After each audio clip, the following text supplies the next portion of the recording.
오늘의 주요 뉴스입니다. 우리 기업들이 ESG 경영을 강화하기 위한 본격적인 행보를 시작했습니다. 한국경영자총협회는 ESG 경영위원회를 출범하고 온실가스 감축과 자원 선순환 등 공동선언을 채택했습니다. K배터리 3사가 완성차 업체들과 손을 잡고 있습니다. 합작 법인을 설립해 성장하는 북미 시장을 공략하겠다는 계획입니다. 차액결제거래 CFD가 SG증권발 폭락 사태의 원인으로 지목되고 있습니다. 지난 2016년 해당 서비스를 도입한 교보증권이 CFD 거래대금 1위로 나타났습니다. 오늘로 취임 1주년을 맞은 윤석열 대통령이 그간 우리나라 자본시장 선진화에 힘썼다는 평가입니다. 다만 투자자들은 불법 공매도 근절 공약은 아직 실현되지 않았다고 보고 있습니다.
시청자 여러분 안녕하십니까? 센 경제 라이브 시작합니다. 우리 기업들이 급변하는 글로벌 경제 환경 속에서 경쟁력 있는 ESG 생태계 조성을 위해 힘을 모았습니다. 오늘 한국경영자총협회는 2기 ESG 경영위원회를 출범하고 ESG 자율경영을 고도화하기 위한 공동선언을 채택했는데요. 김효진 기자입니다. ESG 분야 경영계 최고위 협의체인 2기 ESG 경영위원회가 출범했습니다. 경총은 오늘 프레스센터에서 ESG 경영위원회 출범을 겸한 회의를 열고 10대 그룹을 포함한 주요 그룹 사장단급 대표 18명을 새 위원으로 위촉했습니다. 기업 주도 ESG 자율경영 고도화 선언을 시작으로 우리 기업들은 ESG 산업 생태계 조성을 위한 선도기업으로서의 역할과 책임을 다할 것입니다. 손 회장은 정부와 산업계의 긴밀한 협력을 통한 국가 차원의 신속한 대응을 강조했습니다. 특히 제조업 비중이 높은 우리 산업의 온실가스 문제를 해결할 핵심 방안으로 저탄소 신기술 선점과 친환경 SOC 인프라 확대를 꼽았습니다. 민간의 자발적이고 역동적인 전환을 지원하기 위한 정책금융과 기술 투자 확대, 인허가 간소화 등 과감한 규제 완화를 주문하기도 했습니다. 방기선 기획재정부 1차관은 대중소기업의 ESG 경영 협력과 탄소 중립, 일과 가정이 조화를 이루는 근로환경 조성에 기업의 역할이 중요하다고 밝혔습니다. 이날 위원들은 ESG 경영위원회 출범과 함께 6개 활동 목표를 담은 기업 주도 ESG 자율경영 고도화를 위한 공동선언을 만장일치로 채택했습니다. 공동선언엔 온실가스 감축과 저탄소 자원 선순환 경제 실천, 인권과 노동기준 준수를 위한 행동규범 수립 등이 담겼습니다. 한편 위원회는 국내외 정책 환경을 공유하고 기업 과제를 모색하는 정책 대화 세션을 정례화하기로 했습니다. 서울경제TV 김유진입니다. SK온, 삼성 SDI, LG에너지솔루션 등 국내 배터리 3사가 완성차 업체들과 잇따라 손을 잡았습니다. 합작법인을 설립해 북미 시장 공략에 더욱 속도를 낸다는 방침인데요. 성나균 기자입니다. K배터리 3사가 완성차 업체와 힘을 합쳐 북미 지역 진출에 박차를 가합니다. 오늘 배터리 업계에 따르면 SK온은 현대차 그룹과 50억 달러를 투자해 미국 조지아주에 35기가와트시 규모의 배터리 합작 공장을 짓기로 결정했습니다. 오는 2025년 하반기 양산이 목표입니다. 삼성 SDI는 오는 2026년 양산을 목표로 GM과 30억 달러를 들여 미국 내 연산 30기가와트시 이상의 공장을 건설할 예정입니다. LG에너지솔루션 또한 지난 1월 혼다와 합작법인 설립을 발표했습니다. 44억 달러를 투자해 오하이오주에 40기가와트시 규모의 배터리 생산 능력을 갖추겠다는 겁니다. 우리 기업들의 이 같은 행보는 최근 가파르게 성장하고 있는 북미 배터리 시장을 선점하는 한편 완성차 업체들과 손을 잡고 안정적인 수요를 확보하기 위해서입니다. 배터리 3사 입장에서는 차량 내 배터리가 가장 큰 시장이라서 EV 시장의 커짐과 배터리 업체가 같이 커질 거라고 기대가 되기 때문에 여기에 인플레이션 감축법에 따른 세금 감면 혜택도 기대할 수 있습니다. 미국 내에서 생산 판매되는 배터리 셀은 1kW시당 35달러의 세액 공제가 적용될 전망입니다. 완성차 업체들과 손을 잡은 K배터리 업체들이 전동화 흐름에 발맞춰 도약할 수 있을지 주목됩니다. 서울경제TV 성나균입니다. 금융시장 혼란을 초래하고 있는 SG증권발 폭락 사태 여진이 만만치 않습니다. 이번 사태 핵심 중 하나는 차익결제거래 CFD인데요. 2016년 국내 첫 CFD 서비스를 도입한 교보증권이 거래대금 1위라는 불명예를 안았습니다. 김혜영 기자입니다. 지난 1월에서 2월 교보증권의 CFD 거래 대금은 1조 835억 원, 13개 증권사 전체 CFD 거래 대금의 40%에 육박합니다. 이어 키움증권, 유진투자증권, 메리츠증권 등이 뒤를 이었습니다. 지난 3월 말 기준 CFD 거래 잔액도 총 2조 8천억 원 중 교보증권이 6,180억 원으로 가장 많습니다. 뒤이어 키움증권, 삼성증권 순입니다. 문제는 CFD가 SG증권발 하한가 사태를 촉발했다는 겁니다. SG증권을 통해 무더기로 주식을 내다 팔면서 주가가 폭락한 사태. 작전 세력의 개입이 의심되고 있는 가운데 증권사들에게 짭짤한 수수료를 안겨준 CFD가 주가 조작 통로로 변질된 겁니다. CFD란 주식을 보유하지 않고도 가격 변동에 따른 수익을 볼 수 있는 파생 상품으로 증권사가 대신 주식을 매매해 차익은 투자자에게 주고 증권사는 수수료를 챙기는 구조입니다. 주식 거래 없이 차익만 거래한다는 점에서 공매도와 유사한데 가장 큰 특징은 증거금률입니다. 최대 2.5배로 차입 투자가 가능한데 증거금 1억 원이 있다면 2억 5천억 원어치의 주식을 사고 팔 수 있는 셈입니다. 적은 돈으로 큰 투자 효과를 낼 수 있지만 위험성도 그만큼 큽니다. 사태가 심각해지자 자기 자본 규제 사각지대를 활용해 짭짤한 수수료 장사를 한 증권사들은 당국 눈치 보기에 나섰습니다. 공격적인 마케팅을 이어온 교보증권과 키움증권 등이 줄줄이 CFD 신규 가입과 매매를 중단한 겁니다. 그러나 미수채권 규모의 증가와 집단 소송 움직임 등 그간 CFD 서비스에 주력해온 증권사들의 진통은 당분간 불가피할 전망입니다. 서울경제TV 김혜영입니다. 오늘 윤석열 대통령이 취임 1주년을 맞았습니다. 지난 1년간 윤 정부는 코리아 디스카운트를 해소하기 위해 노력했다는 평가가 나오는데요. 다만 공약으로 내걸었던 불법 공매도 근절은 여전히 숙제라는 지적도 나옵니다. 최민정 기자입니다. SG발 주가 폭락 사태가 연일 지속되고 있는 상황 속 윤석열 대통령이 취임 1주년을 맞았습니다. 1년 사이 코스피는 2,596선에서 2,496선으로 코스닥은 856.14포인트에서 829.74포인트로 각각 3.85%, 3.08% 하락했습니다. 고금리, 고환율, 고유가, 삼중고에 부동산 PF 문제까지 불거지며 투자 심리가 냉각된 것에 비해 잘 방어했다는 평가가 나옵니다. 더불어 윤석열 대통령은 코리아 디스카운트 해소를 위해 국내 자본시장 선진화에 힘썼습니다. 지난 1월 금융위는 30년 넘게 유지돼온 외국인 투자자 등록 제도도 폐지하며 외국인 투자 편의를 증진시켰습니다. 추가로 깜깜이 배당도 선보며 배당액을 결정하고 배당받을 주주를 정하도록 배당 제도를 개선했습니다. 이외에도 대체거래소 인가 절차 개시, 토큰증권 제도화 등 투자 활성화를 위한 다양한 정책들을 추진했습니다. 다만 공매도는 여전히 숙제라는 지적도 나옵니다. 최근 이복형 금감원장은 공매도 전면 재개와 관련한 언급을 반복하면서 시장의 혼란을 야기시킨 바 있습니다. 개인 투자자들은 공매도를 기울어진 운동장이라고 비판하며 전면 재개 전 제도 개선 마련이 필요하다고 주장합니다. 공매도 전면 재개를 요구하는 해외 투자자들과 전면 금지를 주장하는 개인 투자자들의 절충안 마련이 시급한 상황입니다. 개인 투자자들이 재산 손실을 입을 수 있는 이게 공매도라고 봤을 때 외국인과 기관의 허들을 높여서 국민 피해를 좀 줄여야 됩니다. 최소한 그 3가지 정도는 이행을 한 다음에 공매도 전면 재개를 해야 된다고 봅니다. 천만 개인 투자자를 살리는 주식시장을 만들겠다는 공약을 내걸었던 윤 대통령. 공약을 지킬 수 있을지 투자자들의 기대가 큰 상황입니다. 서울경제TV 최민정입니다. 이자 장사로 돈잔치를 벌인다는 눈총을 받고 있는 은행권이 최근 상생금융이라고 하는 사회공헌 활동을 대폭 늘리고 있습니다.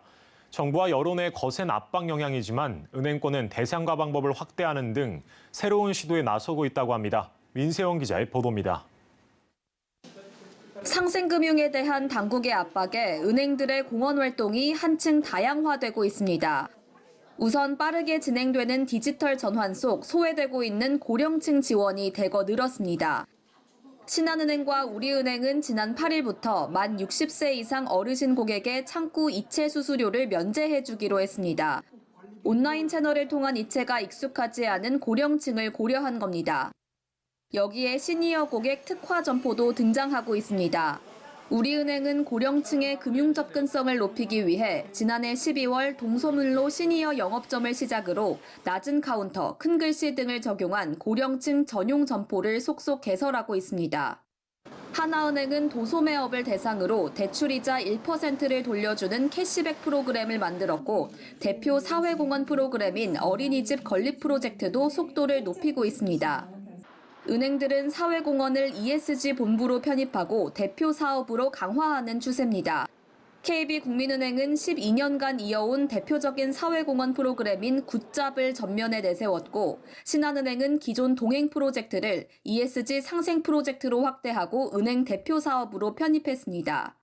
이처럼 은행권이 다양한 공헌 활동을 내놓고 있는 것은 금융당국의 압박 영향이 큽니다.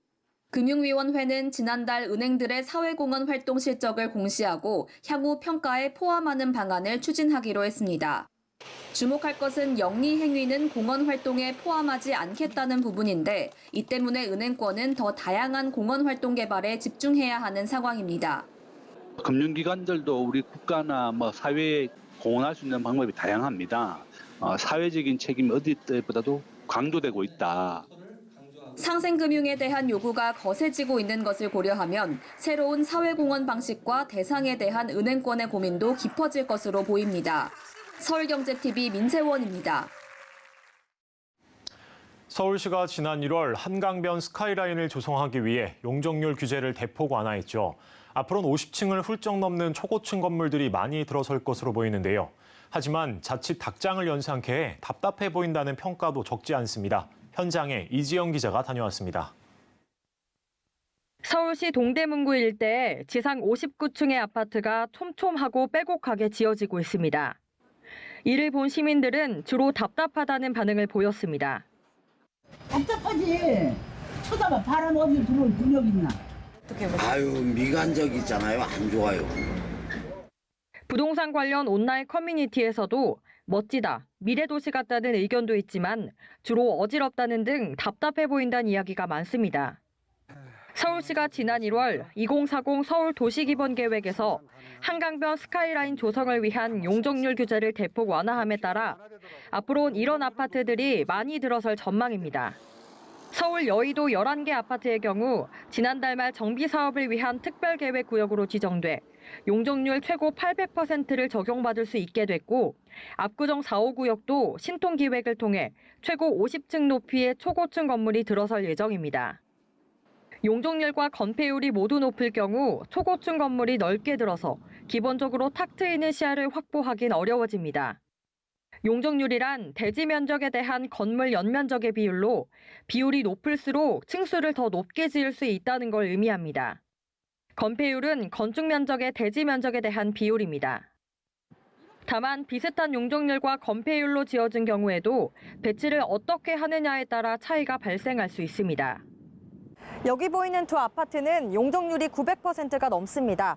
하지만 건폐율이 59%인 이 아파트는 동간거리가 좁아 상대적으로 더 답답해 보입니다.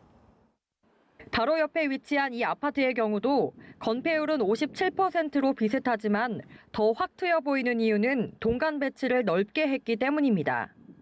용적률이 900%, 건폐율이 50%가 넘어가는 단지들은 안에서 보나 밖에서 보나 꽉 막힌 느낌이 날 수밖에 없긴 합니다. 다만 동간 배치를 어떻게 하느냐에 따라 답답해 보이는 걸 조금이나마 해소할 수 있습니다. 한강변 스카이라인이 자칫 숨막히는 경관이 될 가능성도 있는 만큼 도시 미관에 맞게 형성되기 위해 서울시의 꼼꼼한 검수도 필요해 보입니다.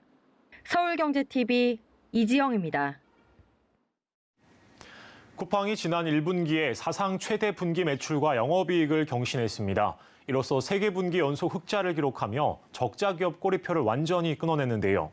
특히 업그레이드된 물류 서비스인 로켓크로스가 가파르게 성장하며 올해 첫 연간 흑자 달성에 청신호를 켰습니다. 서지은 기자입니다. 쿠팡이 연간 흑자 달성에 청신호를 켰습니다. 쿠팡은 올해 1분기 매출이 전년 동기보다 20% 늘어난 7조 3,990억 원을 기록했다고 오늘 공시했습니다. 영업이익 역시 1,362억 원으로 분기 기준 역대 가장 많았습니다. 3분기 연속 흑자 행진입니다. 저렴한 가격과 다양한 상품군, 로켓 배송 확대, 특히 상품 가격을 올리거나 고객 혜택을 축소하지 않고도 마진을 개선한 운영 효율화가 호실적의 비결로 꼽힙니다. We continue to defy the broader slowdown in the retail market because we offer customers something very different to the limited assortment and high prices they see in offline retail.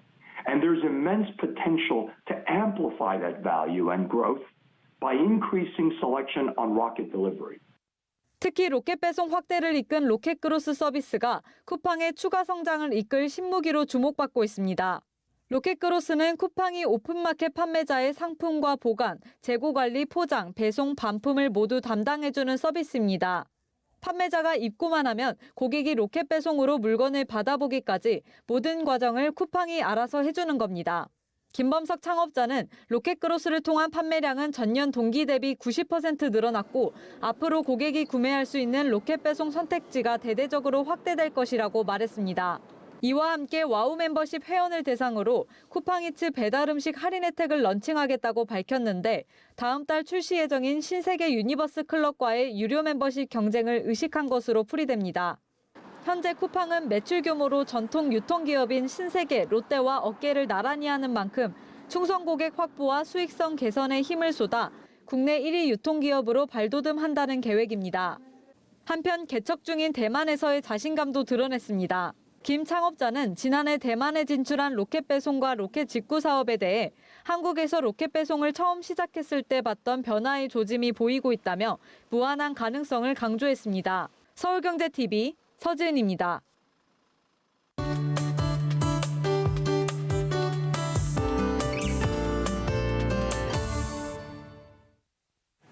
기후변화로 인해 농작물 생산량이 줄어든다고 하는데요. 이 그린피스가 발간한 기후위기 식량보고서 사라지는 것들을 보면 지구의 평균 온도 상승을 억제하지 못하면 기후위기로 2100년까지 8개의 농작물이 사라지는데 그중에 커피가 들어있다고 합니다. 이 세기말에 가면 커피값이 금값이 될 가능성도 있다고 하는데요. 그래서 오늘은 기후변화와 커피에 대해 알아보겠습니다. 오늘도 K웨더 반기성 센터장님 나왔습니다. 안녕하십니까? 네, 안녕하세요. 네, 커피 가격이 상승할 것이라는 연구 결과가 나왔다고요. 올해 3월에 PLOS 클라이밋 저널 보고서에서는 기온 상승과 커피 생산과의 연관성을 언급을 했는데요. 지구온난화로 인한 기온 상승은 전 세계 커피 생산에 지속적인 충격으로 작용할 가능성이 있다라고 주장을 하고 있는데요.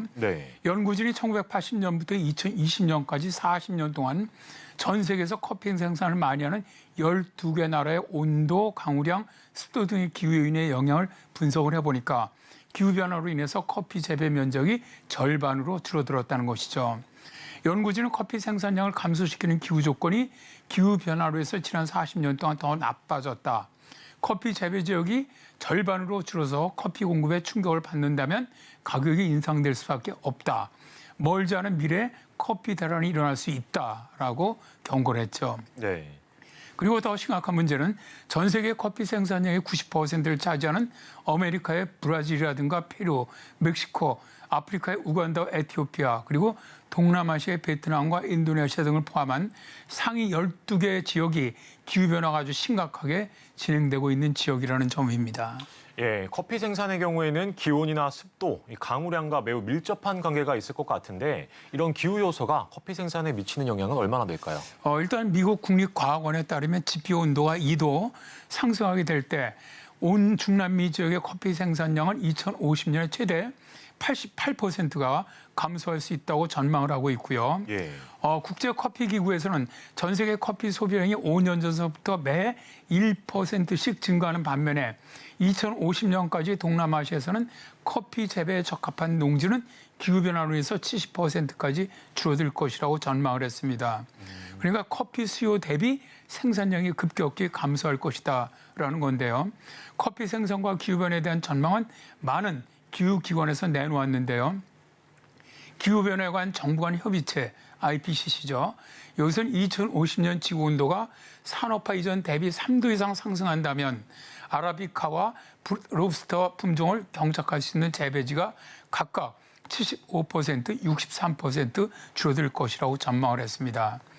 아라비카와 롭스터는 커피 생산량의 대부분을 차지하는 품종으로 각각 전 세계 커피 생산량의 60에서 70%, 30에서 40%를 차지하고 있지요. 근데 커피는 온도에 민감해서 해발 1000m에서 2000m의 고온지대에서만 대개 자라나는데요. 아라비카는 18도에서 21도에서, 로부스타는 22도에서 30도 사이에서 경작이 가능합니다. 그런데 커피는 온도뿐만 아니라 일조량이라든가 강우량, 대기 중의 이산화탄소 양에도 아주 민감하죠. 그런데 최근에 기후변화로 인해서 기온이 상승하고 강수량이 늘어나면서 고온다습해지다 보니까 커피 열매가 제대로 열리지 않고 광합성을 하는 잎이 떨어지면서 생산량이 줄어들고 있는 것이죠.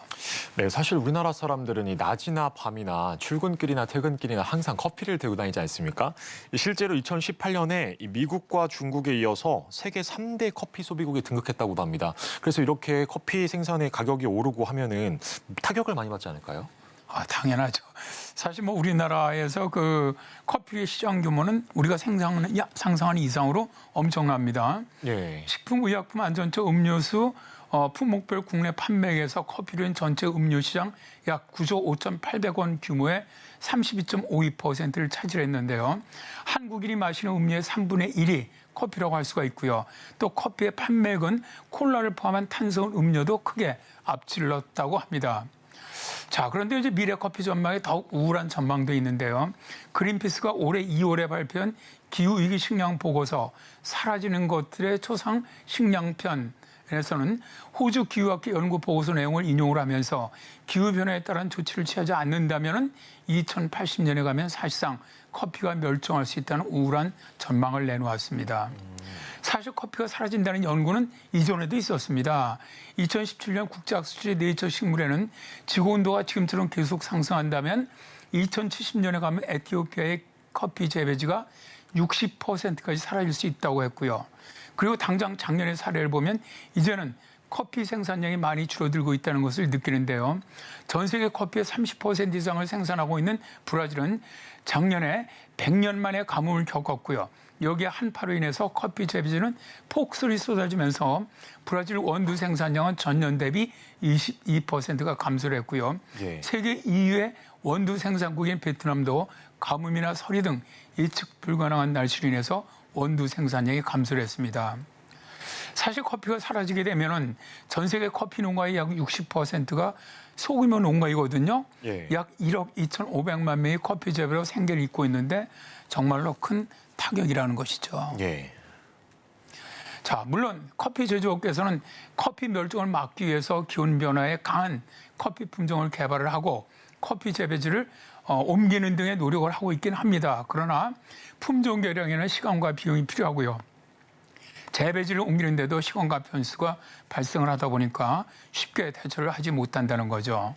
현재 기후변화 추세라면 2050년 이후에는 금값에 해당하는 돈을 주어야만 커피를 맛볼 수도 있다고 하니까 커피 좋아하시는 분들은 돈을 좀 많이 벌어 놓으셔야 할 것 같습니다. 네, 오늘은 기후변화에 따른 커피 생산량 감소에 대한 이슈 짚어봤습니다. 오늘도 K웨더 반기성 센터장님과 함께했습니다. 오늘 말씀 고맙습니다. 네, 감사합니다.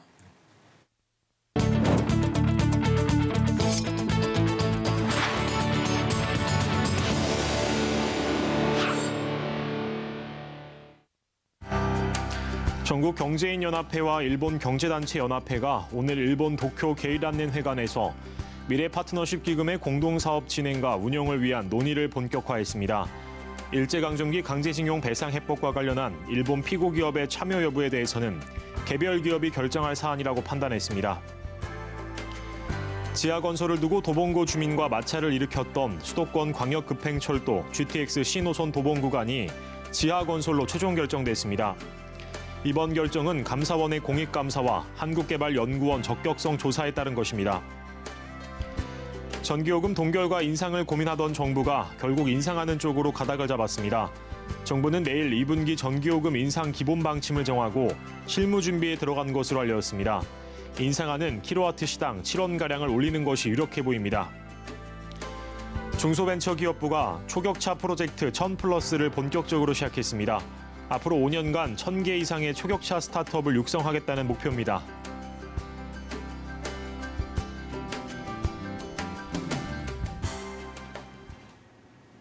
센 경제 라이브 저희가 준비한 소식은 여기까지입니다. 오늘도 함께해 주신 여러분 고맙습니다.